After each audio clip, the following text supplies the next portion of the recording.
아버지, 저희들도 주님 전하에 주님 앞에 이렇게 또 나왔습니다. 하나님, 저희들의 마음을 열어주시고 저희들의 생각을 열어주셔서 주님께서 이 시간에 저희들에게 말씀하시려고자 하는 그 모든 것들을 다 이해하게 하시고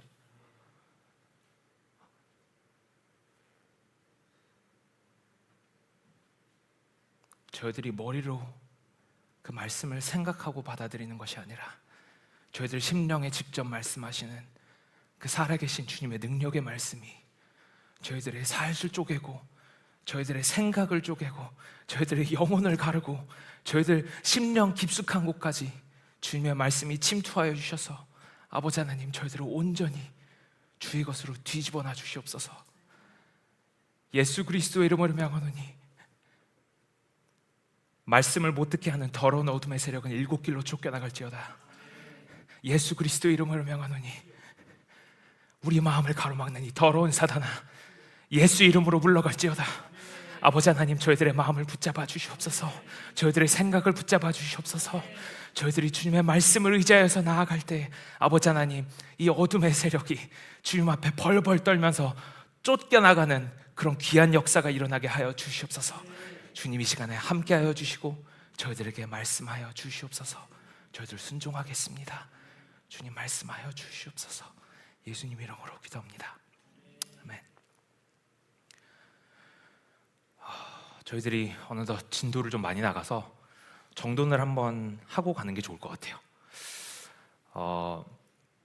지난 시간들을 통해서 배운 것들을 잠깐 이렇게 정돈을 하고 가겠습니다. 제일 첫 번째 시간에서 배웠던 게 이제 영적 전쟁 세계관인데요. 그것을 통해서 제가 전달하려고 하는 그 메시지는 영적 전쟁이 복음의 배경이라는 거. 제발 기억하시기 바래요. 네, 그런 내용을 나눴었고요. 감사하게도 저희는 이거를 녹화라고 하고 있기 때문에 기억 못하시는 분들은 비디오를 다시 보시면 되겠습니다. 그리고 우리의 적군에 대해서 또 배웠죠. 세상, 육신, 그리고 사단. 예, 우리 이 세 가지 적에서 대해서 배웠고, 그 다음에 지난 시간들을 통해서 적군의 왕국과 조직에 대해서 배웠습니다. 사단의 조직은 분명히 계급이 있다고 배웠고요. 철저한 계획하에 움직인다고 배웠어요. 그리고 그 밑에서 이렇게 움직이는 그 귀신들에 대해서 이제 지난 시간부터 배우기 시작을 했는데, 오늘부로 시작할 이 내용은요, 적군의 행정입니다. 행정. 그러니까 쉽게 말하자면 귀신의 역사에 대해서 배울 거예요. 요한복음 10장 10절에 보면요, 이런 말씀이 있어요. 도둑이 오는 것은 도둑질하고 죽이고 멸망시키려는 것뿐이요. 저 사단을 가리키는 거거든요. 사단이 하려고 하는 게 바로 이겁니다. 훔치고 도둑질하고 죽이고 멸망시키는 것. 뭘 훔칠까요? 하나님의 말씀을 훔칩니다. 하나님의 말씀이 우리에게 선포될 때 그냥 하나님의 말씀을 이렇게 쓱 가져가 버려요. 그래서 어떻게 하느냐? 우리를 죽이는 거죠. 왜? 생명의 말씀인데 생명의 말씀을 훔쳐가니까. 그리고 나서 우리를 망하게 하는 겁니다. 그게 사단의 계략입니다. 근데 이 모든 것들이 귀신의 역사를 통해서 이렇게 일어나는데, 이것이 특별히 중요한 이유를 저희가 조금 알았으면 좋겠어요. 이게 특별히 중요한 이유는요, 귀신의 역사는 어둠의 세력이 일하고 있다는 것이고, 그리고 우리는 믿는 자들로서 예수님과 그 제자들이 했던 것처럼 이 어둠의 세력을 물리쳐야 하는 사명이 있기 때문입니다. 이 어둠의 세력을 물리치려면 귀신들이 어떻게 역사하는지를 알아야 돼요. 이 귀신들은 숨어서 공격을 하기 때문에 이것들을 발견해서 드러내지 않으면 이 귀신들은 계속 평화롭게 숨어 지내겠죠. 그렇기 때문에 교회들도 깨어서 이것들을 알려야 합니다. 제가 약대를 다니면서 그 배웠던 과목 중에 그 패설러지라고 있어요. 그게 뭐냐면은 어떻게 이제 어떤 병에 걸리는가, 이런 병균들 관련된 거 이제 배우는 건데, 우리는 그냥 아프면은 어떤 병 걸렸나 보다 그냥 이렇게 생각을 할 거잖아요. 근데 의학적으로 들어보면은 이 병균이 네 종류가 있습니다. 박테리아가 있고요, 바이러스가 있고요, 곰팡이가 있고요, 기생충이 있어요. 이 네 개가 다 달라요. 근데 이 기생충은요, 병균들 중에 가장 큽니다. 이 들어오는 방법이 여러 가지가 있는데, 이 코로 들어오기도 하고 입으로 들어오기도 하고 또는 말라리아 같이 이렇게 모기를 통해서 피부로 들어오기도 합니다. 이 몸에 들어오면은 기생충이 숨기 좋은 데로 딱 가가지고 달라붙어서 인간의 피나 아니면 신체 조직들을 먹고 삽니다. 인간의 몸에 숨어 살기만 하는 것이 아니라 이게 정말 그냥 백해무익한 존재예요. 숨어 살기만 하는 게 아니라 공격을 해요. 갉아먹어서 공격을 하거나 아니면은 갉아먹고서 독소를 뿜어냅니다. 갉아먹는 것도 억울한데 거기서 또 독소로 공격을 해요, 몸 안에서. 그래서 염증을 일으키든지 또 인체 조직을 파괴시키든지 장기를 망가뜨리든지 여러 가지 공격을 합니다. 또 이 기생충은요, 인간 몸 안에서 일어나는 생리 현상을 바꿔가지고 간접적으로 영향을 줄 수도 있어요. 어떤 특정 면역 스위치를 꺼버려가지고 다른 병균들이 쉽게 들어올 수 있도록 만들기도 합니다. 이 귀신들도요, 기생충같이 사람 몸에 여러 가지 방법으로 들어올 수가 있어요. 생각을 해보면 해볼수록 정말 기생충 같은 존재더라고요. 성경에서 이런 자세한 내용들은 나오지 않지만 일단 우리는 지난 시간을 통해서 귀신이 사람 몸을 집으로 생각하고 서식한다는 것을 배웠죠. 그러면은 어떻게 들어갔다는 것이겠죠. 귀신들도요, 기생충같이 사람 안에 숨어 있습니다. 밖에 나오는 걸 싫어해요. 왜? 숨어 있어야 공격을 하니까 계속. 들키면은 기생충 약을 먹을 거 아니에요. 그죠? 그러니까 안 들키려고 어떻게 해서든 숨어 있습니다. 근데 이 기생충이 사람을 병들게 할 정도면, 이런 증상이 나타나기 시작을 하면은 이미 문제가 심각한 거예요. 많이 아픈 거예요. 마찬가지로 귀신들이 사람 안에서 역사하는 것이 밖에 증상이 드러난다는 것은 굉장히 심각한 상태라는 겁니다. 오늘 본문을 읽을 건데요, 여기에 나온 이 귀신 들린 사람도 상태가 굉장히 심각했어요. 약간 케이스 스터디식으로 한번 봤으면 좋겠어요. 마가복음 5장 1절부터 20절, 조금 긴데 같이 한번 읽겠습니다. 예수께서 바다 건너편 거라사인의 지방에 이르러 배에서 나오심에 곧 더러운 귀신 들린 사람이 무덤 사이에서 나와 예수를 만나니라. 그 사람은 무덤 사이에 거처하는데 이제는 아무도 그를 쇠사슬로도 맬 수 없게 되었으니, 이는 여러 번 고랑과 쇠사슬에 매었어도 쇠사슬을 끊고 고랑을 깨뜨렸음이로라. 그리하여 아무도 그를 제어할 힘이 없는지라. 밤낮 무덤 사이에서나 산에서나 늘 소리 지르며 돌로 자기의 몸을 해치고 있었더라. 그가 멀리서 예수를 보고 달려와 절하며 큰 소리로 부르짖어 이르되, 지극히 높으신 하나님의 아들 예수여, 나와 당신이 무슨 상관이 있나이까? 원하건대 하나님 앞에 맹세하고 나를 괴롭히지 마옵소서 하니, 이는 예수께서 이미 그에게 이르시기를 더러운 귀신아 그 사람에게서 나오라 하셨습니다. 이에 물으시되 내 이름이 무엇이냐?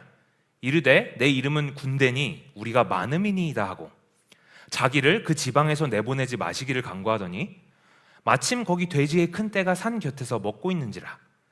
이에 간구하여 이르되 우리를 돼지에게로 보내어 들어가게 하소서 하니, 허락하신대 더러운 귀신들이 나와서 돼지에게로 들어가매 거의 2,000마리 되는 떼가 바다를 향하여 비탈로 내리달아 바다에서 몰사하거늘, 치던 자들이 도망하여 읍내와 여러 마을에 말하니 사람들이 어떻게 되었는지를 보러 와서 예수께 이르되, 그 귀신 들렸던 자 곧 군대 귀신 집혔던 자가 옷을 입고 정신이 온전하여 앉은 것을 보고 두려워하더라. 이에 귀신 들렸던 자가 당한 것과 돼지의 일을 본 자들이 그들에게 알림해 그들이 예수께 그 지방에서 떠나시기를 간구하더라. 예수께서 배에 오르실 때에 귀신 들렸던 사람이 함께 있기를 간구하였으나 허락하지 아니하시고 그에게 이르시되, 집으로 돌아가 주께서 내게 어떻게 큰 일을 행하사 너를 불쌍히 여기신 것을 내 가족에게 알리라 하시니, 그가 가서 예수께서 자기에게 어떻게 큰 일을 행하셨는지를 데가볼리에 전파하니 모든 사람이 놀랍게 여기더라. 아멘. 어디서 많이 들어본 내용이죠? 조금 긴데요, 이 본문에서 중점을 먼저 조금 살펴보고 넘어갈게요. 일단 예수님이 이방인 지역에 가셨습니다. 이방인 지역에 가셨는데 거기에 더러운 귀신이 들린 사람, 더러운 영이 들린 사람. 근데 재밌는 거는요, 군대 귀신이라고 했잖아요. 그러면은 하나가 아니잖아요. 많다고 했잖아요. 근데 여기서는 단수로 칭합니다. 귀신 들린 자, 귀신들 들린 자라고 표현하진 않아요. 귀신 들린 자라고 표현을 하죠, 그냥. 근데 이 사람이 무덤 사이에 살았대요. 무덤 사이에. 심상치가 않죠. 일단 얘기만 들어도 좀 굉장히 무서울 것 같다 이런 생각이 들죠. 무덤 사이에 살았대요. 그리고 초자연적인 힘을 가진 것을 보여줍니다. 왜? 사슬, 족쇄, 쇠사슬로도 묶을 수가 없었대요. 더 이상 어떻게 결박이 안 됐대요. 그리고 밤낮으로 무덤 사이에서, 그리고 산을 돌아다니면서 소리를 질렀대요. 그 근처 사는 사람들 얼마나 무서웠을까 한번 생각을 해보세요. 여기저기 소리를 지르면서, 그게 끝이냐? 아닙니다. 돌을 갖다가 자기 몸을 벅벅 긁고 자기 몸을 이렇게 자해를 하면서 소리 으악 지르면서 밤낮을 그냥 산을 오르내리면서 이렇게 살았다는 거예요. 아마 그 지역에 살았으면은 거기 가지 마 이랬을 거예요. 위험해.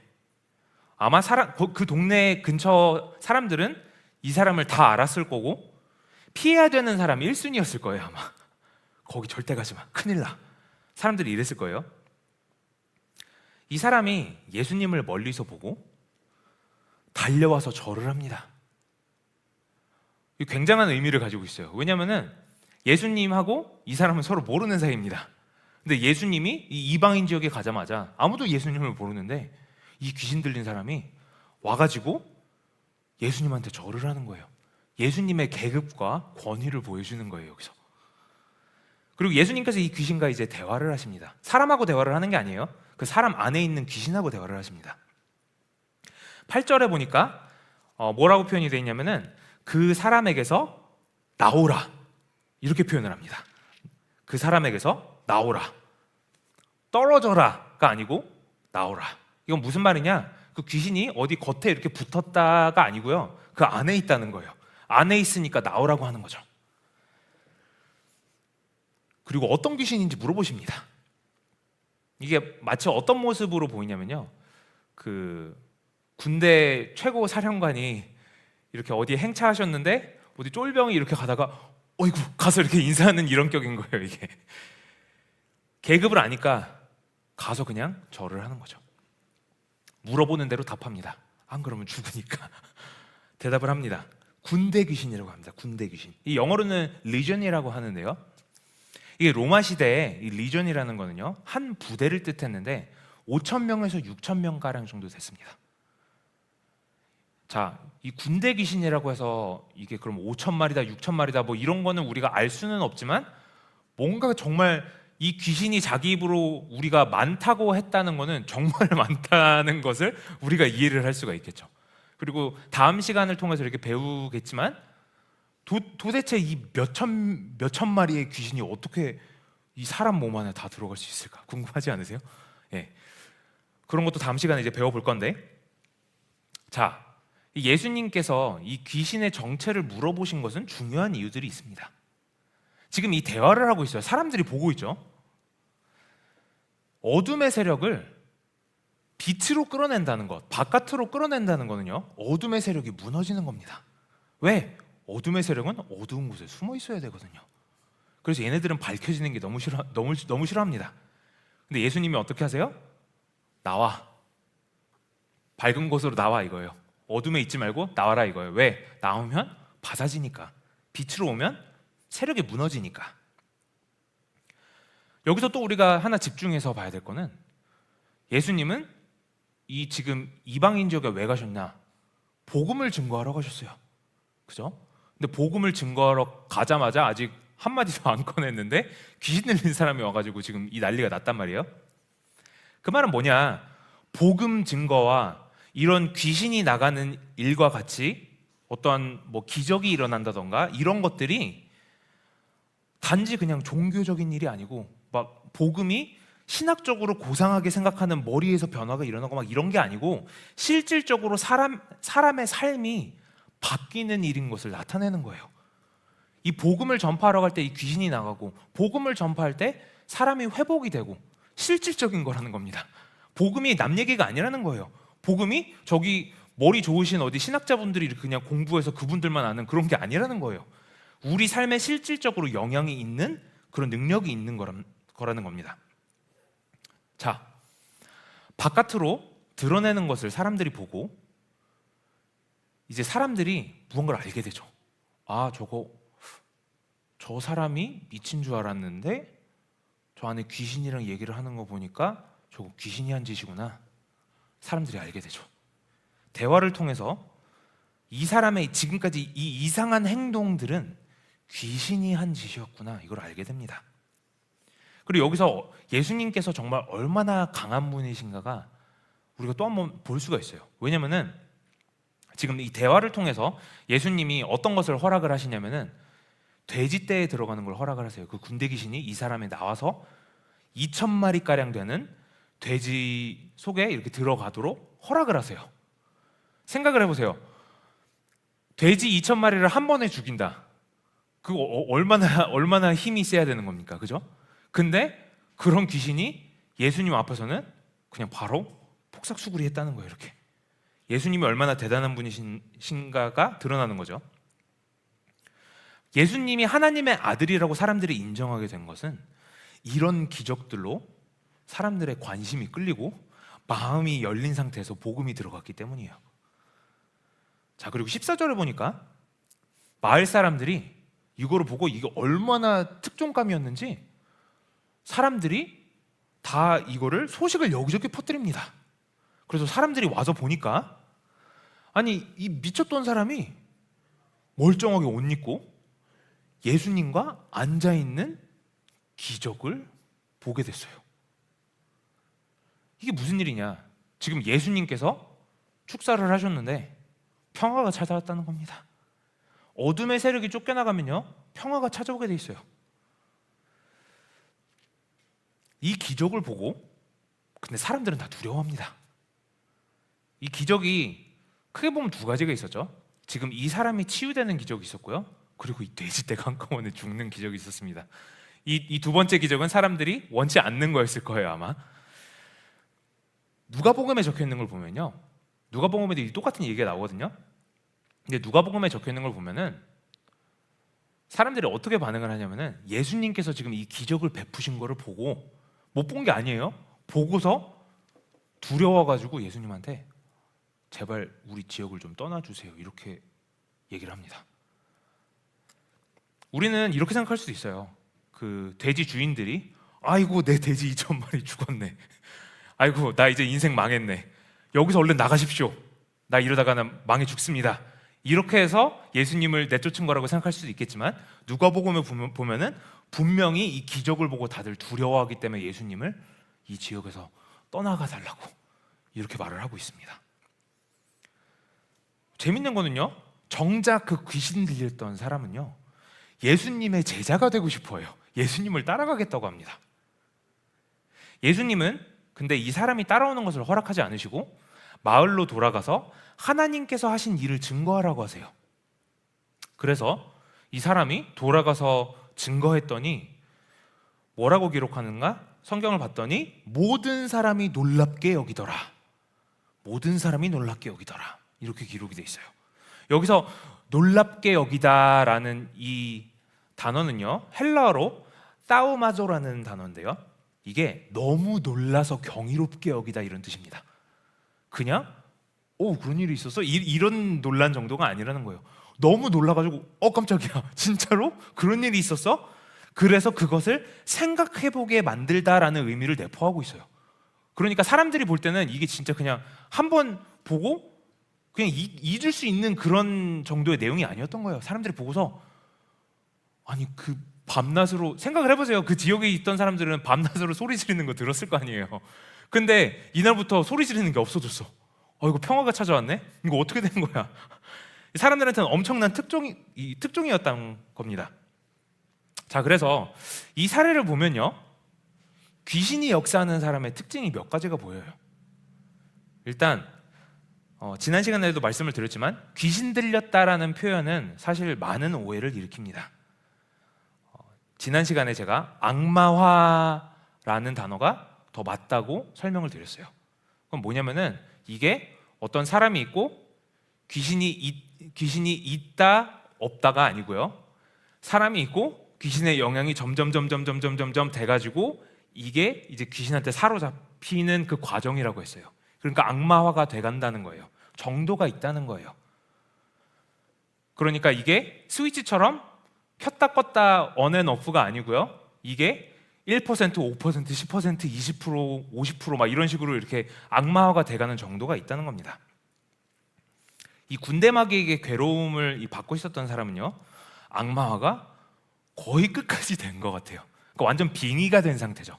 자기 몸도 자기가 컨트롤할 수 없는 상태가 돼버린 거예요. 이 사람도 처음에는 살짝 이렇게 시작이 됐을 겁니다. 그 무당들도요, 이 신내림 받는다고 하죠. 그 신내림 받는 게요, 처음부터 그냥 신내림이 확 이렇게 임하는 게 아니고요, 이렇게 정도가 이렇게 있습니다. 그 무당이었다가 목사님으로 되신 분들이 꽤 있거든요. 그런 분들 간증을 한번 들어보시면은 제가 지금 말씀드리는 게 어떤 건지 아실 겁니다. 자, 이 귀신 들린 사람의 이 악마화가 된 사람들의 특징을 보니까 뭐가 있냐면은 사람들과 떨어져 있고 싶어요. 무덤과 산에서 거주했대요. 사람들하고 같이 있는 걸 싫어하는 거예요. 그리고 분노로 가득 차 있습니다. 이게 마치 뭐가 있냐면은 이게 부글부글 끓는 상태인데 누가 건드리기만 해봐 내가 가만 안 둘 거야.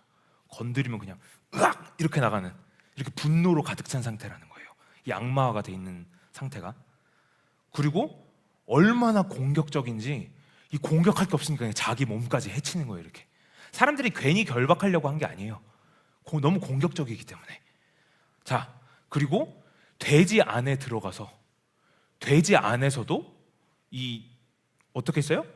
죽이려고 했죠. 돼지를 갖다가 그냥 다 한 번에 몰살시켰죠. 이 공격적이고 분노로 가득 차고 죽이려고 하고, 이 악마화가 돼가고 있는 그 사람들의 특징입니다. 그리고 또 뭐가 있냐면은 평화가 없어요. 마음에 평화가 없어요. 항상 불안하고 평화가 없어요. 잠도 못 자요. 밤낮으로 소리 지르고 다니고. 그리고 예수님을 보고서 어떻게 해요? 너무 불편해하죠. 하나님의 사람 앞에서 있는 것을 괴로워합니다. 이게 공통점이에요. 이 사례를 넘어서서 이 귀신에게 눌린 자들에게 주로 나타나는 대표적 징후 및 증상들이 또 많이 있습니다. 한번 잘 들어보세요. 방해가 될 정도로 갑자기 안 좋은 생각이 막 들어. 갑자기 생각이 확 듭니다. 내가 가지고 있었던 생각이 아닌데 그냥 갑자기 생각이 확 들어요. 걔는 왜 저래? 쟤는 왜 저래? 마치 누가 나한테 얘기하는 것처럼 갑자기 생각이 팍 꽂힙니다. 근데 그게 너무 자주 꽂히고 그 생각에 사로잡혀가지고 다른 걸 아무것도 못해요. 증상 중에 하나입니다. 또 악몽을 꾼다거나 가위에 눌린다거나 이런 증상들이 있어요. 수면장애도 있습니다. 섭식장애도 있어요. 먹는데도 장애가 있고 자는데도 이게 쉽게 안 됩니다. 그래서 이 악마화가 돼가는 사람들을 보면요, 이 항상 눈이 막 이렇게 충혈돼 있던가 이렇게 잠을 못 자서 이게 눈을 보면은 이렇게 그 정상적인 눈은 아니에요. 보면은. 그리고 비합리적인 두려움이 있습니다. 비합리적인 두려움이 뭐냐면은 예를 들어서 저는 번지 점프를 하나도 안 해봤는데 번지 점프 하려고 누가 올라갔는데 너무 무서워해. 그거는 뭐 합리적인 두려움이죠. 고소공포증이 꼭 없다고 하더라도 너무 무서워. 근데 여기에서 여기 한 계단 내려가려고 한다. 너무 무서워. 이런 거는 말이 안 되는 거죠. 이런 것처럼 전혀 그냥 두려워할 일이 아닌데 다른 사람들은 아무렇지도 않았는데 나는 너무 두려운 거야. 그 악마화가 돼가고 있다는 그 증상 중에 하나입니다. 그리고 또 누군가가 있는 게 느껴져요. 누군가가 있는 게 느껴져요. 주로 말씀 들을 때, 기도할 때, 그리고 말씀이 안 들립니다. 자꾸 딴 생각이 들어요. 말씀 들을 때마다 자꾸 딴 생각이 든다. 그거 그냥 사람 생각으로 그냥 뭐 그럴 수도 있지 이렇게 생각하고 넘어가시면 안 돼요. 그거 정말 악한 영들이 그렇게 자주 합니다. 그리고 정신질환으로 나타날 때도 있고요. 얼굴을 보면요, 얼굴이 굉장히 어둡습니다. 설명을 해드릴게요. 얼굴에 선함이 하나도 없고 악함만 느껴져요. 그래서 얼굴이 그냥 이렇게 어둡습니다. 이 악마화가 일어나고 있는 증상이에요. 타인에 대한 증오심이 넘쳐납니다. 아니 내가 왜 이러지? 저렇게까지 화낼 필요는 없는데 내가. 근데 주체할 수 없을 정도로 타인에 대한 증오심이 넘쳐납니다. 그리고 별것도 아닌데 용서가 안 돼요. 진짜 별것도 아닌데. 왜? 증오심으로 가득 차 있기 때문에. 부글부글 끓는 상황인데 네가 감히 나를 건드렸어? 내가 어떻게 하나 두고 봐. 이런 생각을 가진다는 겁니다. 몸의 통증으로 나타나는 경우도 있어요. 이 몸에 나타나는 통증은요, 여러 가지가 있는데 가장 이렇게 정확하게 알 수 있는 것은 뭐냐면은 의학적으로 설명이 불가능한 통증들. 그리고 이게 움직입니다. 몸 안에서 여기 아팠다가 여기 아팠다가 여기 아팠다가 막 이렇게 움직입니다. 그리고 이거는 제가 경험으로 아는 건데요. 교회와 목회자들을 싫어합니다. 이게 정말 어떻게 보면 우습게 보일 수도 있는데 정말 공통적으로 일어나는 일이에요. 악마화가 돼가면 교회와 목회자들을 싫어합니다. 이유는 중요하지 않아요. 이유를 만들어내요. 심지어 그냥 싫어요. 자, 조금 더 자세히 귀신의 역사인지 알려면은 이거를 한번 생각을 해보시면 돼요.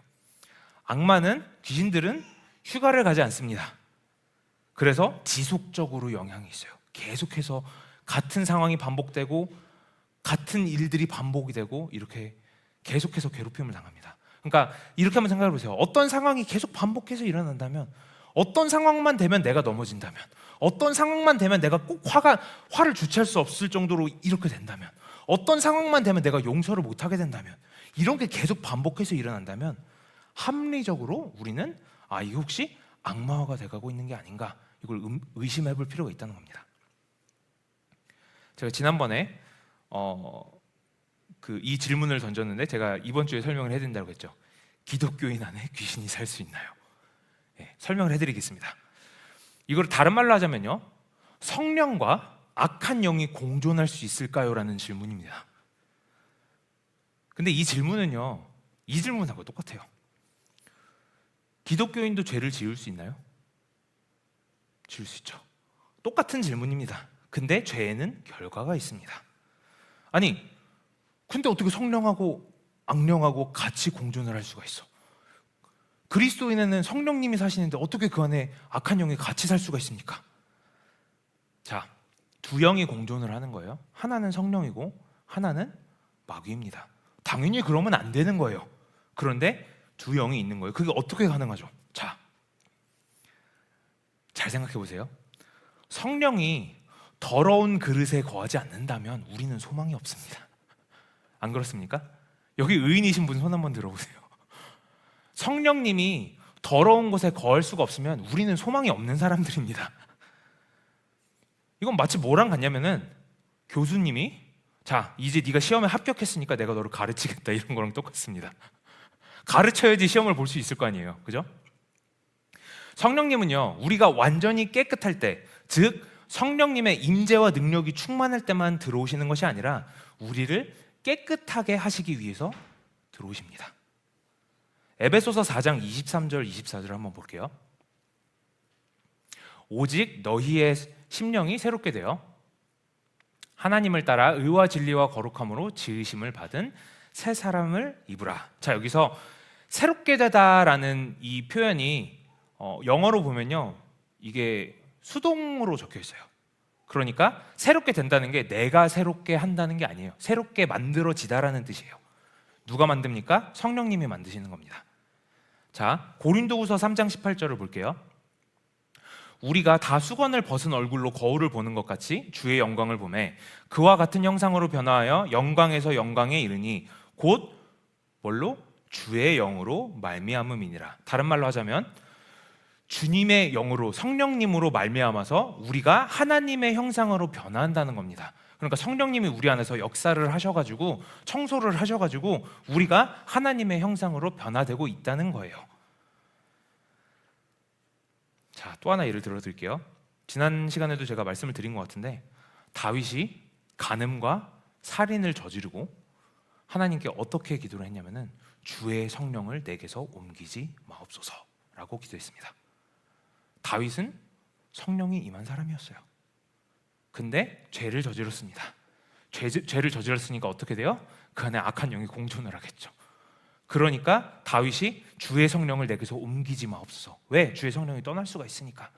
이 둘이 같이 공존을 하면 둘 중에 하나는 떠나게 돼 있거든요. 자,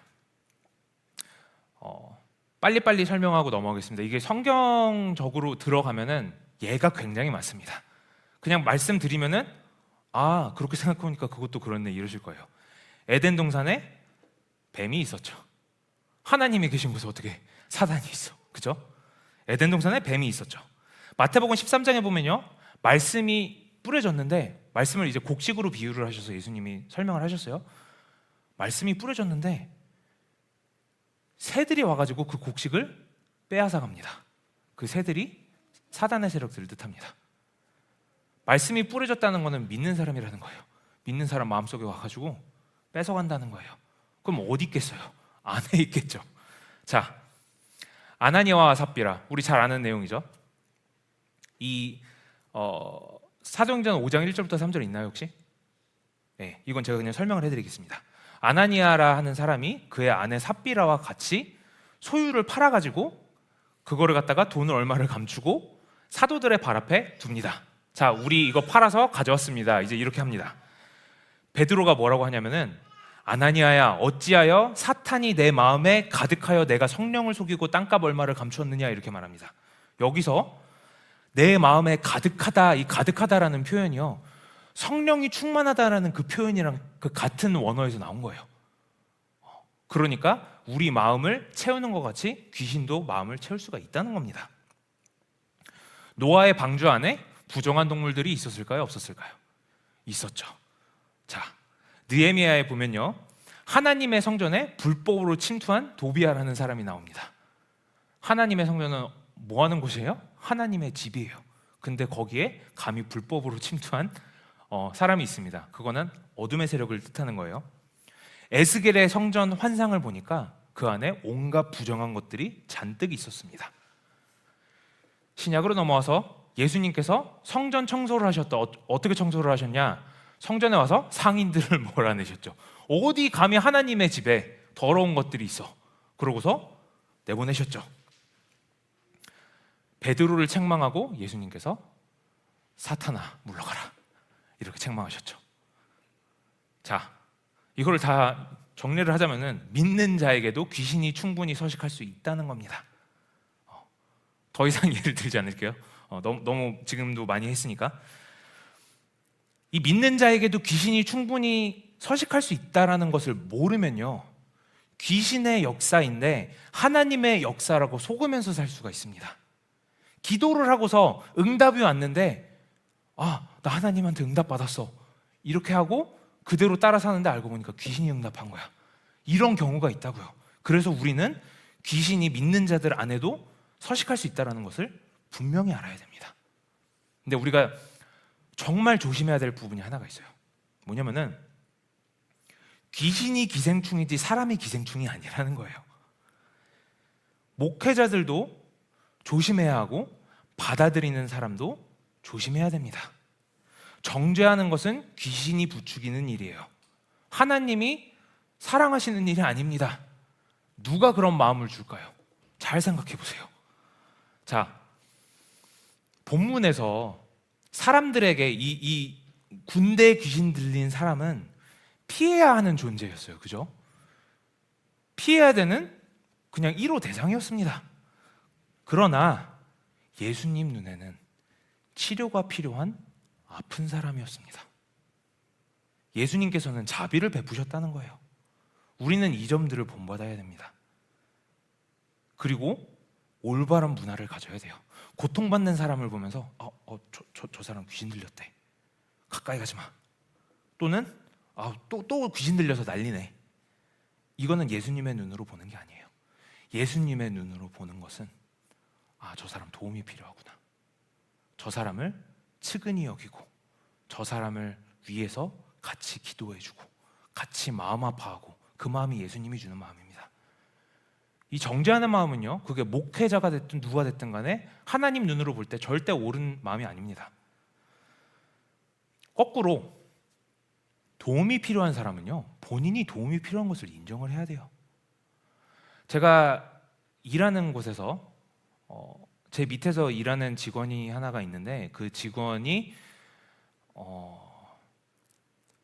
어떤 일을 잘못했을 때, 어떤 일 처리를 잘못했을 때 그것에 대해서 설명을 할 때 항상 남 탓을 하더라고요. 그러니까 이게 대화가 불가능해요. 이게 뭐 나쁘게 얘기하는 것도 아니고 내가 이거 실수했습니다. 그러면 그냥 넘어갈 일인데 이거 나는 다 제대로 했는데 저 사람이 이거 이렇게 해서 이렇게 됐고요. 이것은 저 사람이 이렇게 해서 이렇게 됐어요. 나는 아무 잘못 없어요. 근데 이게 한두 번은 그냥 넘어갔는데 매번 그러니까 이거 얘기를 해야 되겠더라고요. 그래서 얘기를 했는데 못 받아들이더라고요. 이게 도움이 필요한 사람은요, 본인이 도움이 필요한 것을 인정을 해야 돼요. 본인 잘못은 보지 않고 남에게서만 잘못을 찾으려고 하는 것은 성령님이 주시는 마음이 아닙니다. 믿는 자에게는요, 성령님이 계세요. 그리고 제가 아까 말씀드렸죠. 성령과 악령이 공존하게 되면 자연적으로 일어나는 일. 둘 중에 하나는 결국 떠나게 됩니다. 자, 여기서 또 질문이 생길 수가 있겠죠. 성령님께서 믿는 자를 떠나는 게 어떻게 가능한가? 그게 어떻게 가능해? 요즘에는요, 내가 믿었으니 또는 내가 교회를 다녔으니까 나는 구원받았다라고 착각하시는 분들이 많은 것 같아요. 잘못된 신학입니다. 그 잘못된 신학에서 나오는 오해예요. 이게 왜 잘못된 신학이냐면은, 일단 첫 번째로 구원은 내 기준으로 믿는 자에게 주어지는 것이 아니고 하나님 기준으로 믿는 자에게 주어지는 선물입니다. 다른 말로 하자면 내 생각에 나는 하나님 앞에 믿는 자라고 생각할지라도 하나님 눈으로 볼 때, 하나님 기준으로 볼 때 믿는 자가 아니면 믿는 자가 아니라는 겁니다. 두 번째로, 성경은 우리의 구원을 이루라라고 기록하고 있어요. 빌립보서 2장 12절부터 14절 볼게요. 그러므로 나의 사랑하는 자들아, 너희가 나 있을 때뿐 아니라 더욱 지금 나 없을 때에도 항상 복종하여 두렵고 떨림으로 너희 구원을 이루라. 너희 안에서 행하시는 이는 하나님이시니 자기의 기쁘신 뜻을 위하여 너희에게 소원을 두고 행하게 하시나니 모든 일을 원망과 시비가 없이 하라. 자, 그래서 한편으로는 믿는 자가 하나님 관점으로는 믿는 자가 아닐 수 있다는 점을 고려해야 되고, 두 번째로는 진짜 믿는 자라고 하더라도 성령님이 떠나실 수 있다는 것을 알아야 됩니다. 에스겔서와 열왕기상을 보면요, 이스라엘 백성들이 계속해서 하나님만 안 듣고 우상 숭배하고 계속 죄를 지니까 무슨 일이 일어나느냐? 하나님의 영광이 결국은 성전을 떠나십니다. 신약에서는 믿는 자가 하나님의 성전이라고 했어요. 하나님이 떠나시면요, 빈 공간은 무언가로 채워지기 마련입니다. 구약에서 또 예가 많이 있죠. 사울왕, 대표적인 예입니다. 선지자 사무엘에게 기름 부으심을 받아가지고 이스라엘의 왕으로 선택을 받았지만 결국은 여호와의 영이 사울에게서 떠나고 대신 악령이 그를 괴롭혔습니다. 사사기에 보면요, 삼손을 하나님께서 떠나셨다고 기록을 했어요. 가룟 유다, 아나니아와 삽비라, 뭐 더 이상 말할 필요도 없겠죠. 성경에는 분명히 성령님이 떠나실 수 있다고 기록을 하고 있습니다. 자, 그래서 우리는 이 악령들이 믿는 자들에게도 역사할 수 있다는 것을 알고 말씀과 기도로 무장해야 됩니다. 그냥 말씀을 읽고 기도 조금 하고 정도가 아니고 내 삶에 성령님께서 싫어하시는 부분들을 다 찾아내서 회개하고 깨끗게 돼야 됩니다. 안 그러면은 둘 중에 하나가 떠나게 돼요. 귀신들이 역사하는 이 사실을 알았으면은 삶에서 어떻게 적용할 수 있을까? 이 말씀을 안 드렸네요. 그 축사 사역을 오래 하신 분들의 이런 간증들을 잘 들어보면요, 믿는 사람들에게 이 안에서 귀신들이 서식하고 있는 경우가 굉장히 많다고 하는 것을 들을 수가 있습니다. 뭐 굳이 이름을 말할 필요도 없이 그냥 어떤 분은 이렇게 표현을 하더라고요. 그냥 교회에 앉아 있는 사람 중에 아픈 사람이 있는 만큼 귀신 안에서 귀신들이 역사하고 있다. 한 80% 정도 된다고 말씀을 하시더라고요. 저는 뭐 그런 정확한 수치는 모르겠습니다만은 전혀 나는 괜찮겠지, 나는 그런 거 아니겠지라고 생각하시는 분들도 안에 숨어 있는 것들이 있을 수 있다는 것을 염두에 두셔야 됩니다.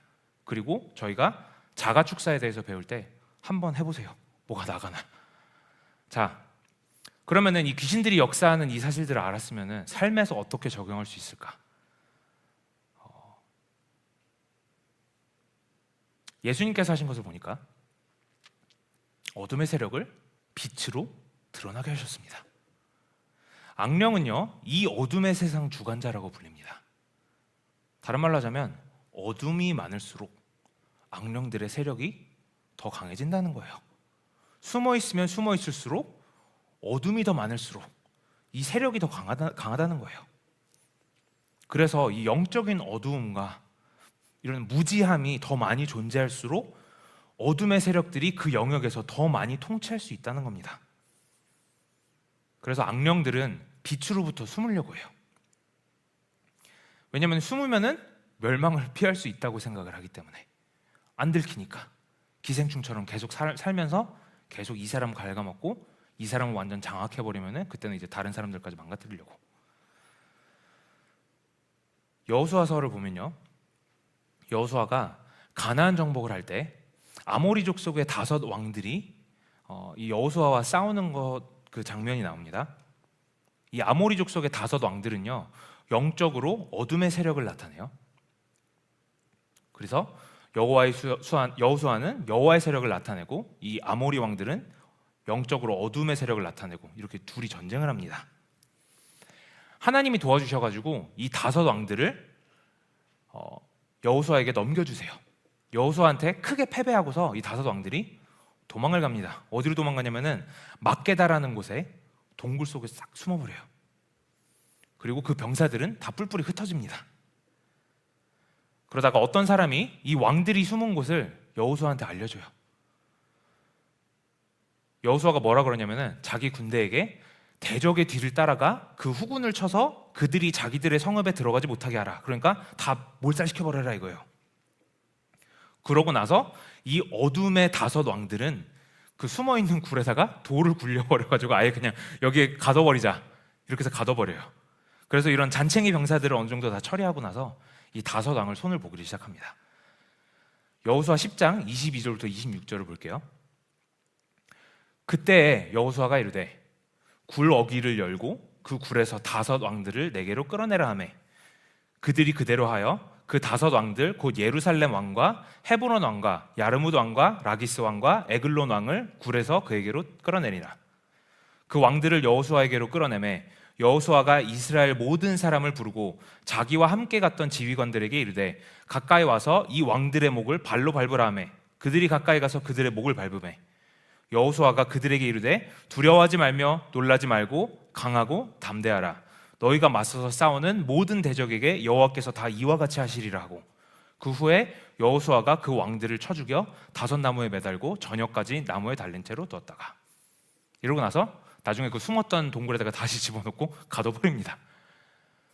무슨 말이냐?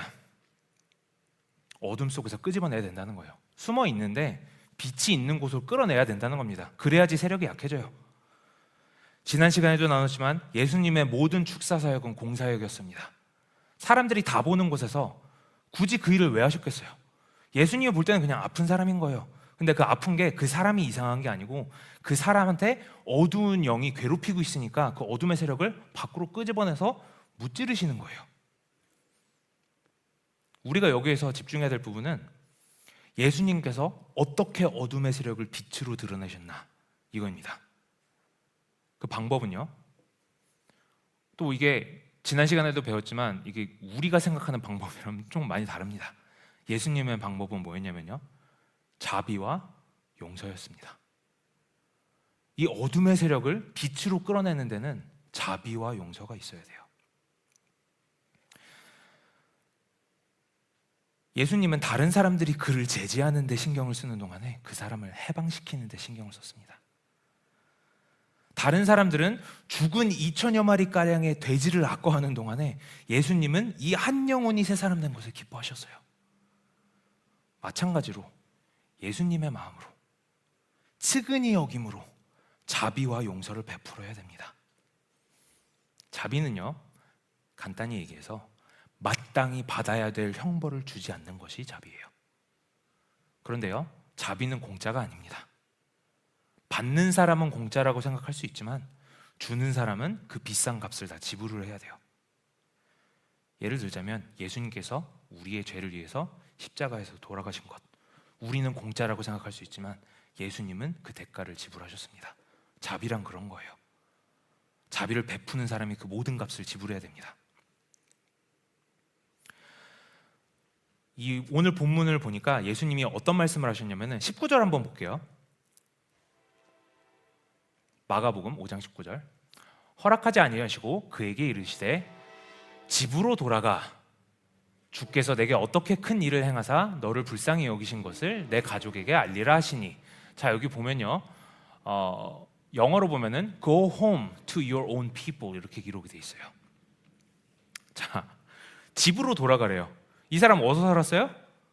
무덤이랑 산에서 살았죠. 무덤이랑 산으로 돌아가라는 얘기입니까? 아니죠. 이 사람 살던 곳으로, 원래 살던 곳으로 돌아가라는 거예요. 이제는 더 이상 그 사람이 아니니까. 그곳으로 돌아가서, 여기 데카폴리스라는 곳이 나오는데, 데카폴리스는 그 뜻 자체가 10개의 도시라는 뜻입니다. 그래서 거기로 가가지고 전도해.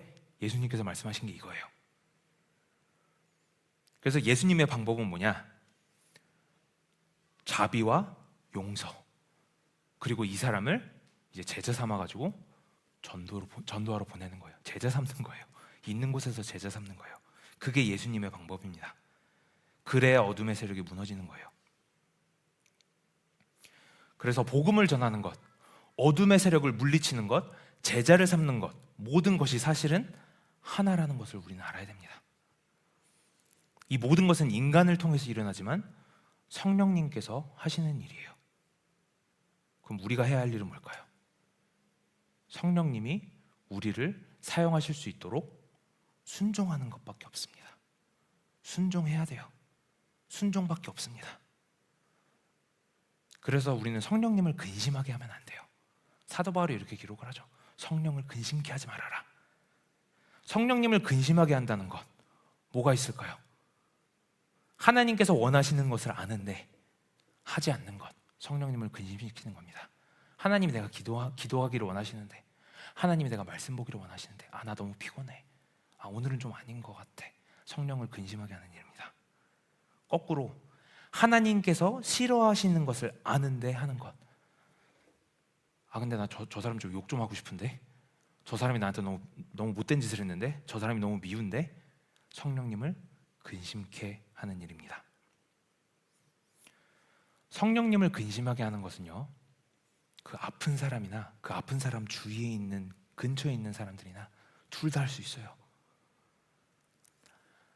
해야 되는 것을 아는데 안 하는 것도 근심케 하고, 하면 안 되는 것을 아는데 하는 것도 근심케 하고, 사랑해야 되는 것을 아는데 사랑을 못하는 것도 성령님을 근심케 하는 거고, 내가 저 사람을 용서해야 되는데 용서하지 못하는 것도 근심케 하는 거고, 내가 저 사람을 싫어하면 안 되는데 저 사람을 싫어하는 것도 성령님을 근심케 하는 거고.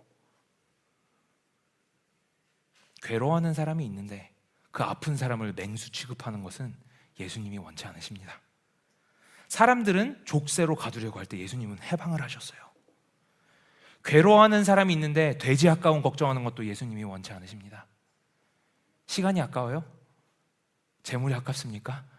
한 영혼을 구하기 위해서 예수님은 2,000마리 돼지를 아무렇지도 않게 여기셨어요. 한 영혼 살리는 게 그렇게 귀한 겁니다. 아픈 사람이 아픈 걸 인정 안 하고 예수님께로 나오지 않는 것도 예수님께서 원치 않으십니다. 마가복음 2장 17절을 볼게요. 없나요? 네. 예수께서 들으시고 그들에게 이르시되 건강한 자에게는 의사가 쓸데없고 병든 자에게라야 쓸데있느니라. 본인이 아픈데 아픈 것을 인정하지 않으면 예수님께서 하실 수 있는 게 없다라는 거예요. 내 안에 성령님이 아니고 다른 영이 같이 거주하고 있으면 얼른 다른 영을 내보내야 됩니다. 내가 아프면 아픈 것을 인정하고 치료받는 게 정답이에요. 예수님께 매달리는 것만이 살 길입니다. 본문에 이 군대 귀신에 시달린 사람은요, 예수님을 보고 달려왔어요. 예수님을 보고 달려오는 게 아니라 마을 사람들처럼 두려워하면서 이 모든 일을 부정한다고 해서 사실이 바뀌지 않습니다. 이 모든 걸 다 부정했더니 너무 무서워. 그랬더니 어떻게 됐어요? 예수님이 떠나셨죠.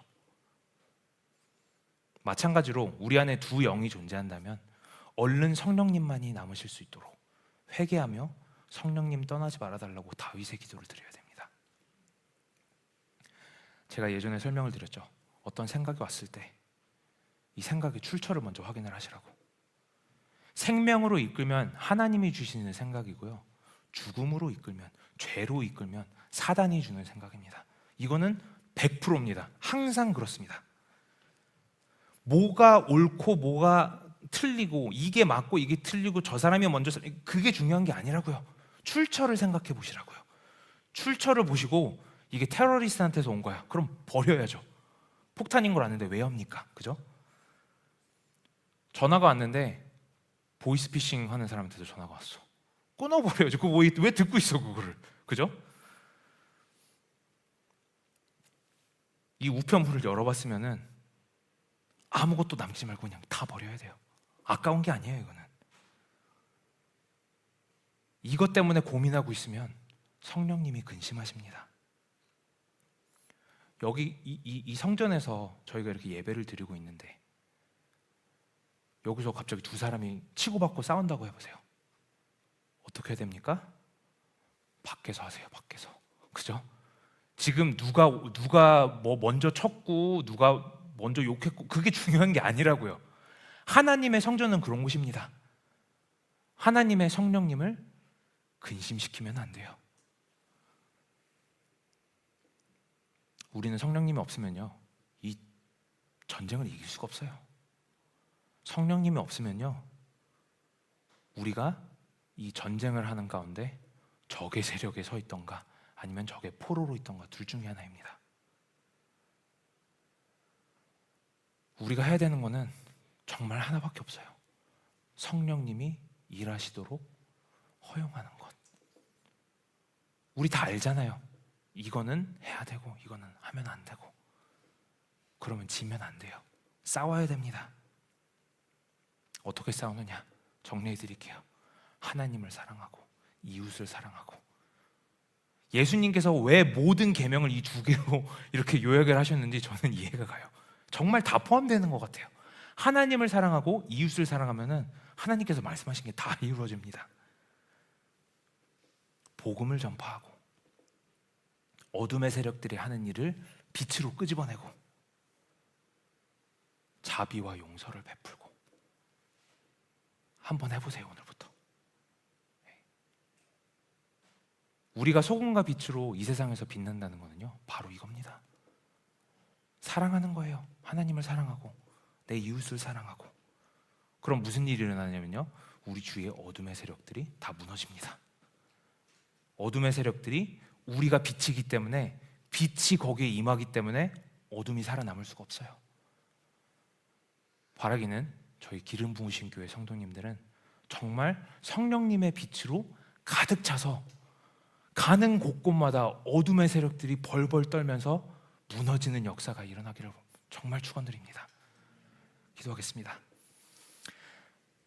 아버지 하나님, 저희들 계속해서 이 영적 세계에 대해서 배우고 있습니다. 영적 전쟁에 대해서 배우고 있습니다. 하나님, 바라기는 저희들이 이것을 머리로 그냥 배우고 알고 끝나는 것이 아니라 저희들이 날마다 이 전쟁 가운데 있다는 것을 인지하고 이제는 싸워서 승리할 수 있도록 주님 인도하여 주시옵소서.